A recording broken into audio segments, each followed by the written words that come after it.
Good evening. I'm back. I'm your host, Jack Remington of the Jack Remington Political Analyst channel. What would you say if I told you that there are some people left in this world that are worth your while? What would you say if I told you that there's some people with true class and integrity that are still in this country? Would you believe me? Would you be so jaded to just dismiss me? Well, my wife sent me this article through Forbes, and it was written by the person of this video. And I must say that this person restored my faith in humanity. What would you say if you hear a story about where someone had a chance to take $1 million bonus, but the person turned that bonus down and a chance to become the next CEO of a major Fortune 500 company in the United States, and this person wanted their voice back? They turned down $1 million bonus and the chance to be the top CEO when the person steps down next year, whenever they're going to step down. And this person said, no, I'm going to refuse your offer. Thanks, but no thanks. I want my voice back. I didn't believe it when I first heard it. That's how jaded and that's how wrong I was. So the person in question is a female. Okay, that's another reason why I dismiss it so quickly. But once I sat down and I read this thing, I thought, I have to make the video about this person. I owe that much respect and that much admiration for someone with true integrity that put her money where her mouth was. And that person, her name is Jennifer Say. So I'm going to go ahead and go through this article that she wrote it and gave it to a certain site, and then Forbes got a hold of it. So I'm not worried about the copyright. I'll be able to get around that through the fair use.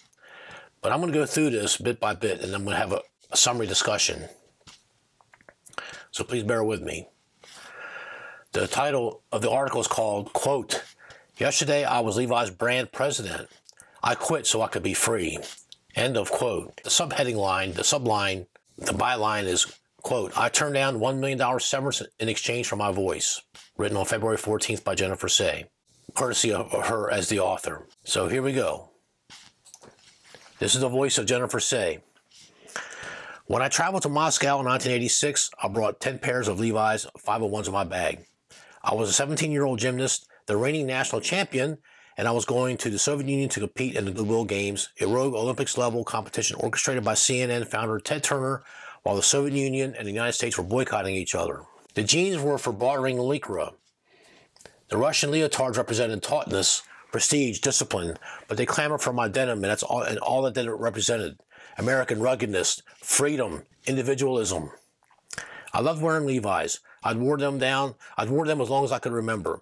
But if you had told me back then that I'd one day become the president of the brand, I would have never believed you.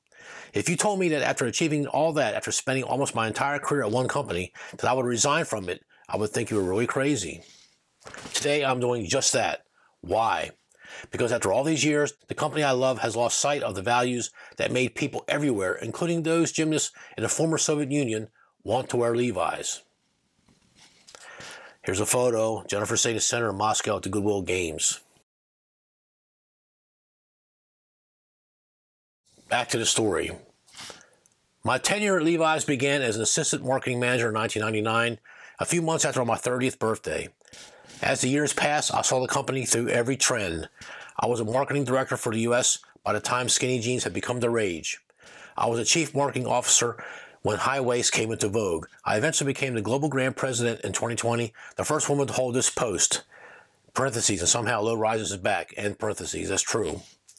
Over my 2 decades at Levi's, I got married. I had 2 kids. I got divorced. I had 2 more kids. I got married again. The company has been the most consistent thing in my life. And until recently, I've always felt encouraged to bring my full self to work, including my political advocacy. That advocacy has always focused on kids. In 2008, when I was vice president of marketing, I published a memoir about my time as an elite gymnast that focused on the dark side of the sport, specifically the degradation of children. The gymnastics community threatened me with legal action and violence. Former competitors, teammates, and coaches dismissed my story as that of a bitter loser just trying to make a buck. They called me a grifter and a liar. But Levi stood by me. More than that, they embraced me as a hero. Things changed when COVID-19 hit. Early on in the pandemic, I publicly questioned whether schools had to be shut down. This didn't seem at all controversial to me. I felt, and still do, that the draconian policies would cause the most harm to those least at risk, and the burden would fall heaviest on the disadvantaged kids in public schools who need the safety and routine of school the most. I wrote op-eds, I appeared on local news shows, attended meetings with the mayor's office, organized rallies, and pleaded on social media to get the schools open. I was condemned for speaking out. This time I was called a racist, a strange accusation given I have 2 black sons, a eugenicist and a QAnon conspiracy theorist. Can you believe that? In the summer of 2020, I finally got the call. Quote, "You know, when you speak on behalf of the company," our head of corporate communications told me, urging me to pipe down. I responded, quote, "My title is not in my Twitter bio. I'm speaking as a public school mom of 4 kids," end of quote.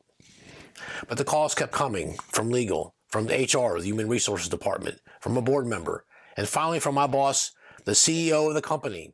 I explained why I felt so strongly about the issue, citing data of the safety of the schools and the harms caused by virtual learning. While they didn't try to muzzle me outright, I was told repeatedly to, quote, "think about what I was saying," end of quote. Meantime, colleagues posted nonstop about the need to oust Donald Trump in the November election. I also shared my support for Elizabeth Warren in the Democratic primary and my great sadness about the racially instigated murders of Ahmaud Arbery and George Floyd. No one at the company objected to any of that. Then in October 2020, when it was clear public schools were not going to open that fall, I proposed to the company leadership that we weigh in on the topic of school closures in our city, San Francisco. We often take a stand on political issues that impact our employees. We've spoken out on gay rights, voting rights, gun safety, and more. The response this time was different. Quote, "We don't weigh in on hyper-local issues like this," I was told. "There's also a lot of potential negatives if we speak up strongly, starting with the numerous execs who have kids in private schools in the city," end of quote. I refused to stop talking. I kept calling out hypocritical and unproven policies. I met with the mayor's office and eventually uprooted my entire life in California. I lived there for over 30 years and moved my family to Denver so that my kindergartner could finally experience real school. We were able to secure a spot for him in a dual language immersion Spanish-English public school like the one he was supposed to be attending in San Francisco. National media picked up on our story and I was asked to go on the Laura Ingraham show on Fox News. That appearance was the last straw. The comments from Levi's employees picked up about me being anti-science, about me being anti-fat. Quote, parentheses, I'd retweeted the study about showing correlation between obesity and poor health outcomes, end of parentheses. About me being anti-trans, parentheses, I tweeted that we shouldn't ditch Mother's Day for Birthing People's Day because I left out adoptive and stepmoms, end of parentheses. And about me being a racist because San Francisco's public school system was filled with black and brown kids, and apparently I didn't care if they died. They also castigated me for my husband's COVID-19 views, as if I, as his wife, were responsible for things he said on social media. All this drama took place at our regular town halls, a company-wide meeting I had looked forward to but now dreaded. Meantime, the head of diversity, equity, and inclusion at the company asked that I do an apology tour. I was told that the main complaint against me was that, quote, I was not a friend of the black community at Levi's. I was told to say that I am an imperfect ally, end of quote, parentheses, I refused, end parentheses. The fact that I had been asked back in 2017 to be the executive sponsor of the Black Employee Resource Group by 2 black employees did not matter. The fact that I fought for kids for years didn't matter. That I was just citing facts didn't matter. The head of HR told me personally that even though I was right about the schools, that it was classist and racist that the public schools stayed shut while private schools were open, and that I was probably right about everything else. I still shouldn't say no. So I kept thinking, why shouldn't I? In the fall of 2021, during a dinner with the CEO, I was told that I was on track to become the next CEO of Levi's. The stock price had doubled under my leadership and revenue had returned to pre-pandemic levels. The only thing standing in my way, he said, was me. All I had to do was stop talking about the school thing. Here's a photo of the author of their family in San Francisco Pride in 2015. Back to the story. But the attacks would not stop. Anonymous trolls on Twitter, some with nearly 500,000 followers, said people should boycott Levi's until I'd been fired. So did some of my old gymnastic fans. They called the company ethics hotline and sent emails. Every day, a dossier of my tweets and all of my online interactions were sent to the CEO by the head of corporate communications. At one meeting of the executive leadership team, the CEO made an offhand remark that I was, quote, acting like Donald Trump, end of quote. I felt embarrassed and turned my camera off to collect myself. In the last month, the CEO told me that it was untenable for me to stay. I was offered $1 million severance package, but I knew that I'd have to sign a non-disclosure agreement about why I had been pushed out. The money would have been very nice, but I just can't do it. Sorry, Levi's. I never set out to be a contrarian. I don't like to fight. I love Levi's at its place in the American heritage as a purveyor of sturdy pants for hard-working, daring people who moved west and dreamed of gold buried in the dirt. The red tag on the back pocket of the jeans I handed over to the Russian girls used to be a shorthand for what was good and right about this country. And when I think about my trip to Moscow so many decades ago, I still get a little choked up. But the corporation doesn't believe that now. It's trapped trying to please the mob and silencing any dissent within the organization. In this, it is like so many other American companies, held hostage by intolerant ideologues who do not believe in genuine inclusive or diversity. In my more than 2 decades at the company, I took my role as a manager most seriously. I helped mentor and guide promising young employees who went on to become executives. And in the end, no one stood with me. Not one person publicly said they agree with me or even said that they didn't agree with me, but supported my right to say what I believe anyway. Not one person. That's my sentence to add to that paragraph here. I like to think that many of my now former colleagues know that this is wrong. I like to think that they stayed silent because they feared losing their standing at work or incurring the wrath of the mob. I hope in time they'll acknowledge as much. I'll always wear my old 501s, but today I'm trading in my job at Levi's. In return, I get to keep my voice. If you're interested in reaching out to Jennifer, write to her at pressinquiries@sayeverything.com.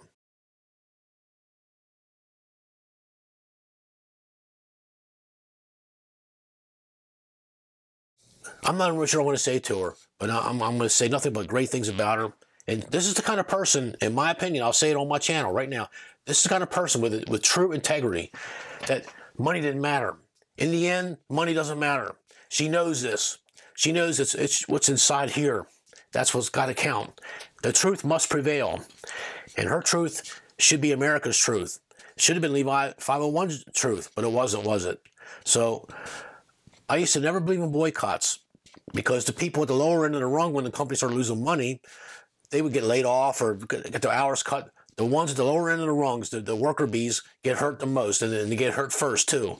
The people at the upper level and the top, they don't get hurt. They got their money. They can just go to another company or they do whatever. They got their money. They can live the rest of their lives. And that's fine. The last couple of years, I've really fought hard with myself, inner turmoil with myself about boycotting companies.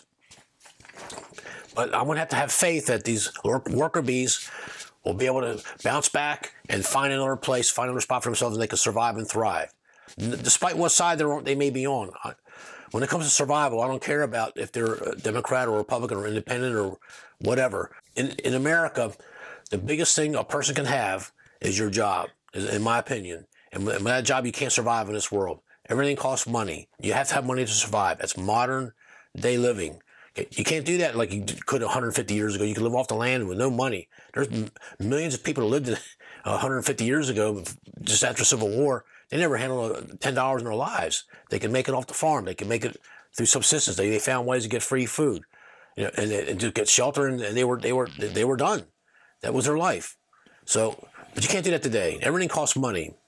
So, I am going to boycott Levi's jeans because of this, and I'm going to start a website just for boycotts, and I'm going to start boycotting some of these loudmouth companies and these people on the other side. I'm going to boycott them. Okay, and I already told my wife, we're going to stop buying a couple things that I see around the house. I've had enough. They've drawn the line in the sand. Now it's our turn to fight back. Now I'm going to talk about the article for a couple seconds. I'm going to give my final thoughts. This is well written as far as I'm concerned. And she talks about her days in Russia, her days as a gymnast.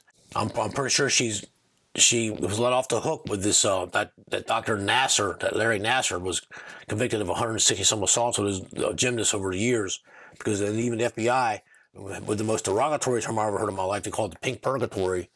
I was so upset about that. Fortunately, I guess they stopped getting on this Jennifer Say's case because now she's been vindicated through this Larry Nasser court case. And he was put in life in prison, deservedly so. And the father wanted to spend 5 minutes with him. I would have paid to see that encounter.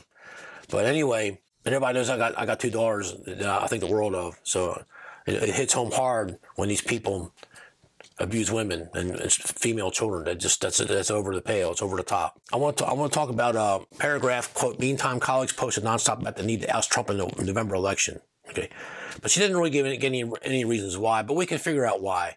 And she's in San Francisco. She's in California. She's in Nancy Pelosi's district. So that kind of says it all. So And I fight this every day in Santa Barbara, Ventura, and now in Orange County. They turn Orange County purple and blue. But she supported Elizabeth Warren, and that's good and fine. You can support whoever you want. But the racially instigated murders of Ahmaud Arbery and George Floyd. I don't have a problem with Ahmaud Arbery, but I got a problem with the George Floyd. And I'll be having the videos going to come out in probably 6-7 more weeks, close to the May 25th anniversary, this 2-year anniversary of this George Floyd character. So, but she does say no one at the company objected to any of that. Okay, see, and that's good and fine. I just wanted to point that out, that there's still some people that believe everything the news media churns out. So I'm not faulting the nice young lady here. I'm not even really faulting Levi's 501 jeans. I'm faulting the mainstream media here, and mainstream media needs to be held to task. So, but then she started talking about the kids. She started talking, she's got 4 children, and the fact that there was in here about she had these she has a couple black kids. One of her husbands was black. Why do people have to keep bringing this up? Why can't they just leave her alone? Why can't they just not mention that? Why can't they just say, hey, what's your son's name? Hi there, my name is so-and-so. Treat them with respect. Can't you do that? So apparently she's been fighting this from day one. And she doesn't always say it, but you can read between the lines that she had to fight that too. She's fighting a lot of things in this article. She's fighting a lot of things in her life. And she was a gymnast. She didn't grow up to try to be a social justice warrior. That's quite evident here. Wow. And meantime, the head of diversity, equity, and inclusion at the company asked I do an apology to her. Really? That she was not a friend of the black community at Levi's. I would refuse too. I would say, I'm not doing an apology to her. I didn't say anything against the black community. I got 2 black children. Why would I do that? Me personally, I have 2 Hispanic daughters. Okay. I don't tolerate this nonsense. They have to treat them like they're my daughters, and that's it. It's never discussed. If they start discussing it, they start asking questions, I cut them out of my life. I'll have to deal with them for that day or that evening or whatever, but that's it. They don't come back. I'll cut them out of my life. And you got to be brutal and ruthless when you do that. So mad at it. And she was the next to become CEO of Levi. She was next in line because she worked all these for 3 decades. She worked her way to the top. She was running everything. They just kept after her. Anonymous trolls on Twitter. 500,000 followers. I mean, a lot of these kids out there, they got nothing to do. They don't want to work. They don't have jobs, right? And so they got all day to do this, and the companies don't want to deal with that. I'm not blaming the company, but the company's got to well, you get my message. So it was untenable for her to stay. That was just my conclusion is that I think this person here, this Mrs. Jennifer Say, this is the kind of person that should go into politics. This could be the next Donald Trump movement. Donald Trump never had experience in anything other than his Donald Trump Incorporated brand for 47 years before he decided to run for president. And he came out of nowhere with no experience, and it showed. We knew he was going to stick his foot in his mouth. We knew he was going to do all these things, but we voted for him, and he won 30 states in 2016 because he had a message. Okay, he outsloganed the professional politicians that have think tanks and spend billions of dollars of your tax money every year. Hillary Clinton had a 4-day retreat up in the Catskills, wherever it was at, and invited, 300 some of her trusted most advisors, and she was trying to outslogan Donald Trump's "Make America Great Again." She couldn't do it. There was 86 slogans that made the final cut, and it got into the final 3. I forgot what the other 2 were, but she finally picked "I'm with her." That was the best they could come up with. Professional politicians in politics all their lives could not do this loudmouth blowhard, this Bronx, New York City brash billionaire with "Make America Great Again." I mean, it rang true with those 30 states. Okay, it's not going to ring through with your Marxist states like California, Oregon, Washington, now New Mexico and Colorado. They're gone. Those states are gone. And I'm going to put this on my video. I don't care if they like it or not. They will never, never, ever, ever, never, never, never, never, never, never, never, never, never, never, never, never, never have a Republican governor in any of those states ever again. It's gone. California got a super majority in politics between 80-85% of any kind of political group. Okay, their lower house has got 93% Democrats. They actually have more independents than they do Republicans, and the major house, the California state legislature, is like 95% Democrats, no Republicans, and a couple independents. So they have a super majority that they're never going to lose in California. And Hawaii is even worse. Hawaii has nothing but Democrats in their lower and upper assembly houses for their state legislatures. No Republican, not one. Look it up. If you don't believe me, look it up for yourself. Those states are gone. Okay, they will never get Republican control ever again. They're gone. And you see the results. People are leaving these states and they're going to Idaho, they're going to Florida, they're going to Texas, they're going wherever. Wyoming, North Dakota, South Dakota, we're looking too. So anyway, having said that, this is the person here, this Jennifer Say, and she's from California. She could get a stranglehold on what's left of the Republicans in this state. You know, and if Nancy Pelosi really does retire, I mean, I could see a pathway for her to run for office. Anything. I don't know if it's county supervisor. You know, start somewhere. But this is the person with integrity to turn down money. This is the person that stood the voice for her concern for children, and not just her kids, not for her kids, all kids. That wasn't good enough for leave a 501. So when you see a person like this, you treasure the moment, and I'll never forget her now. I mean, now she's a household name. You know, I will never forget Jennifer Say ever again. I mean, I'll remember her for the rest of my life, because you don't run into people like this every day. And this is the first time I've ever seen this in my adult life. And I'm serious. I mean, I've never seen anybody that stood so hard and stood firm for their family and their integrity and what they believed and what America's greatness once was. And Jennifer Say, I tip my hat off to you. I had to make this video. I had to get this out. This video had to be. I stopped everything else. I have to go to work. I got called into work. I have to go, and that's okay. This will be churning while I get it, and it'll be out in a couple of days or sooner. So thank you, Jennifer Say, and thank you for standing up for yourself and your children. And bless you. And I'll send you a personal note, anonymous note. And if you find this video, I hope you give it the thumbs up. If you don't, and if you're upset, tell me what upset you, and maybe I have to take the video back down. I don't know. Maybe I have to walk it back. But I want you to know I'm on your side 100%. I'm actually kind of excited in a way. I mean, maybe you will do this. Maybe you will make a stand somewhere. I don't know, board of school, district school supervisor, something, anything. Okay, I will give you my support. So thank you. It's always a great day to be an American. Thank you, Jennifer Say. Stay tuned for the next video. Thank you.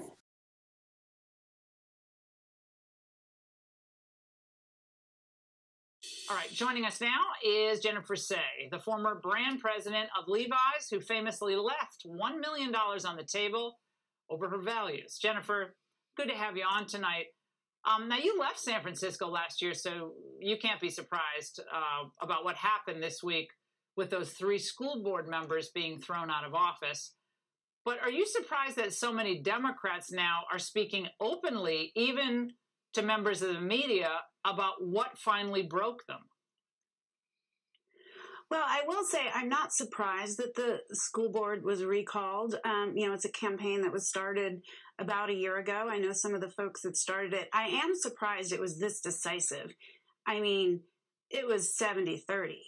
So, you know, that is surprising to me. And the reason it's surprising is I was outspoken about school closures in San Francisco since March of 2020.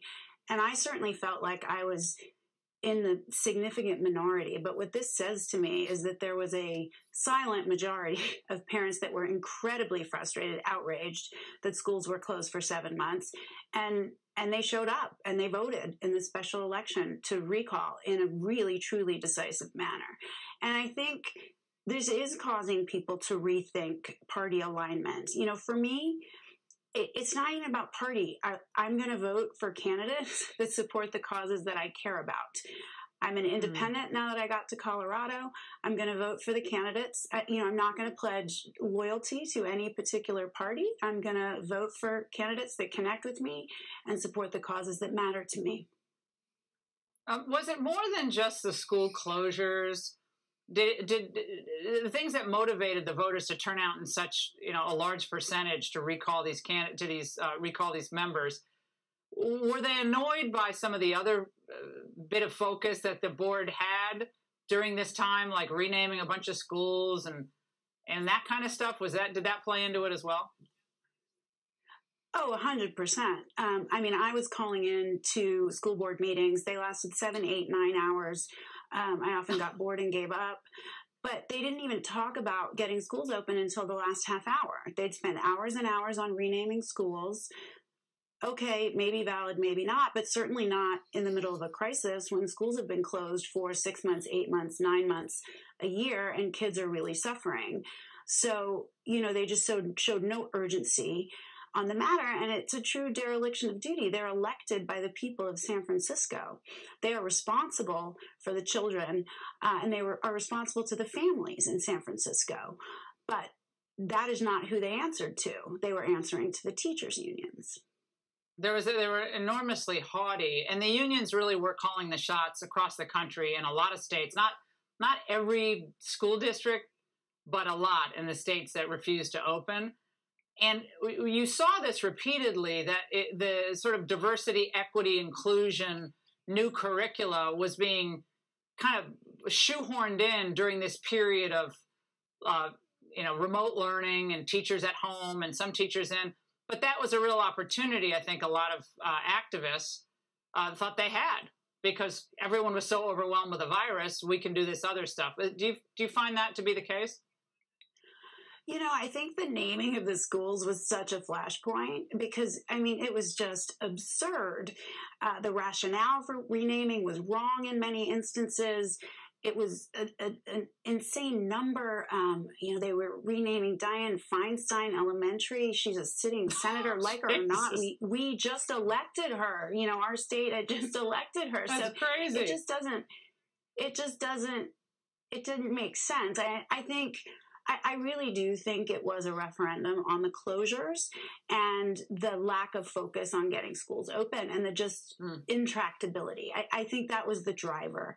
Absolutely. And, I know a ton of people there still. I don't know a single person that didn't vote to recall. And I will say this about teachers. I know a ton of teachers who were also pushing for open schools.